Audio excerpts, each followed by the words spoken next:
Welcome to my channel. ఈ వీడియోలో ఇప్పుడే అందిన వార్త పెన్షనర్లకు శుభవార్త. 85 లోపు గమనిక అనేది అప్డేట్ రావడం జరిగింది. దీనికి సంబంధించిన పూర్తి వివరాలు వీడియోలో తెలుసుకుందాము. వీడియో అయితే ఎక్కడ గాని స్కిప్ చేయకుండా ఎండ్ వరకు చూసేయండి. ఇన్ఫర్మేషన్ పూర్తిగా అర్థమవుతుంది. అలాగే వీడియో చూస్తున్న ప్రతి ఒక్కరు వీడియోకి అయితే లైక్ చేయండి ఫ్రెండ్స్. ఈ వీడియోని తోటి పెన్షనర్ మిత్రులతో అయితే షేర్ చేయండి. కొత్తగా మన ఛానల్‌ని చూస్తున్నవారు ఇంకా ఎవరైనా సబ్స్క్రైబ్ చేసుకోకుంటే వెంటనే మన ఛానల్‌ని సబ్స్క్రైబ్ చేసుకోండి. దీని ద్వారా నేను చేసే ప్రతి ఒక్క వీడియో మీ వరకు రీచ్ అవుతుంది. ఇక ఆలస్యం చేయకుండా వివరాల్లోకైతే వెళ్ళిపోదాము. ఫ్రెండ్స్, ఇక విషయానికొచ్చినట్లయితే పెన్షన్ తీసుకుంటున్న వారందరికీ state bank of India SBI నుండి ఒక ముఖ్యమైన హెచ్చరిక జారీ చేయబడింది.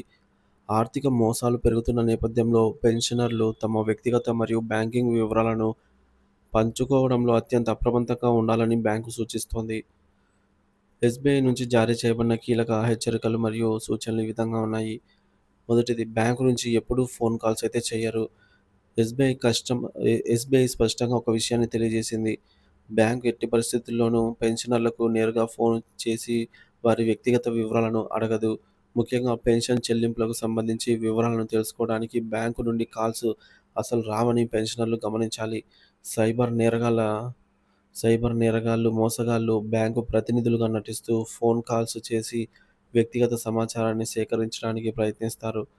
ఇటువంటి కాల్స్ పట్ల అప్రమత్తంగా ఉండాలి. రెండవది, వ్యక్తిగత వివరాల గోప్యత.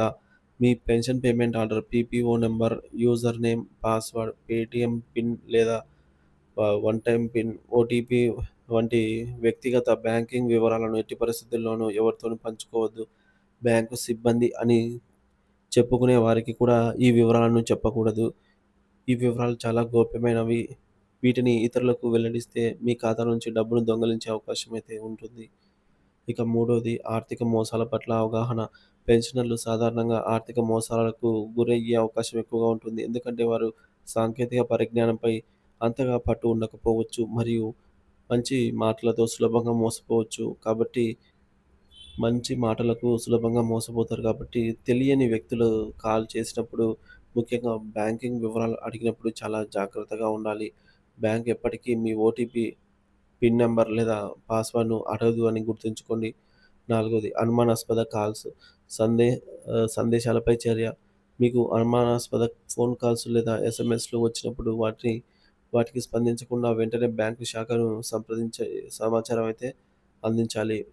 సో, ఎవరికైనా మీ వివరాలను పొరపాటున వెల్లడించినట్లయితే వెంటనే మీ బ్యాంకుకు సంబంధించినటువంటి ఖాతాను బ్లాక్ చేయమని కోరాలి. ఇక 60 ఏళ్లు పైబడిన వారికి ధరల తగ్గింపు మరియు ప్రయోజనాలైతే ఉన్నాయండి. సో, పైన పేర్కొన్న ప్రకారం సమాచారం 60 ఏళ్లు పైబడిన పెన్షనర్లకు సంబంధించి ఒక శుభవార్త కూడా ఇందులో ఉంది. 60 ఏళ్లకు రద్దు అని సూచించడం ద్వారా ఏదో ఒక పరిమితి లేదా నిషేధం తొలగించబడిందని, దానివల్ల వారికి ప్రయోజనం చేకూరనుందని తెలుస్తుంది. ముఖ్యంగా 60 సంవత్సరాలు పైబడిన వారికి ఇప్పటి నుంచి కొత్త ధరలు అమల్లోకి రానున్నాయి అని, అనేక వస్తువుల ధరలు భారీగా తగ్గబోతున్నాయని, అన్ని సౌకర్యాలు కల్పిస్తున్నారని పేర్కొనడం జరిగింది. సో, పెన్షనర్లకి ఇది నిజంగా ఒక మంచి శుభవార్తనే చెప్పాలి. మరి ఈ ప్రయోజనాల వెనుక ఉన్న ఉద్దేశ్యం, వృద్ధాప్యంలో పెన్షనర్లు స్థిర ఆదాయంతో జీవనం సాగిస్తారు. వారికి పెరుగుతున్న ధరల ద్రవ్యోల్బణం పెద్ద సవాల్గా మారుతుంది. ఈ నేపథ్యంలో 60 ఏళ్లు పైబడిన వారికి వస్తువుల ధరలను తగ్గించడం, వారికి అదనంగా సౌకర్యాలు కల్పించడం అనేది వారి ఆర్థిక భారాన్ని తగ్గించి జీవన ప్రమాణాలను మెరుగుపరచడానికి ఉద్దేశించిన చర్య అయి ఉండొచ్చు. ఇది పెన్షనర్ల కొనుగోలు శక్తిని పెంచి వారి రోజువారీ అవసరాలను తీర్చుకోవడానికి సహాయపడుతుంది. ఈ చర్య సమాజంలో వృద్ధుల సంక్షేమానికి ప్రభుత్వ నిబద్ధత ప్రతిబింబిస్తుందనే చెప్పాలి. సో, మొత్తంగా పెన్షనర్లు ఆర్థిక మోసాల పట్ల అప్రమత్తంగా ఉంటూనే ప్రభుత్వం అందించే నూతన ప్రయోజనాలను సద్వినియోగం చేసుకోవాలి. ఏదైనా సందేహం ఉన్నట్లయితే ఎల్లప్పుడూ అధికారిక బ్యాంక్ లేదా ప్రభుత్వ వెబ్‌సైట్‌లను సంప్రదించండి లేదా నేరుగా బ్యాంకు శాఖను సంప్రదించడం ద్వారా సమాచారాన్ని ధృవీకరించుకోవాలి.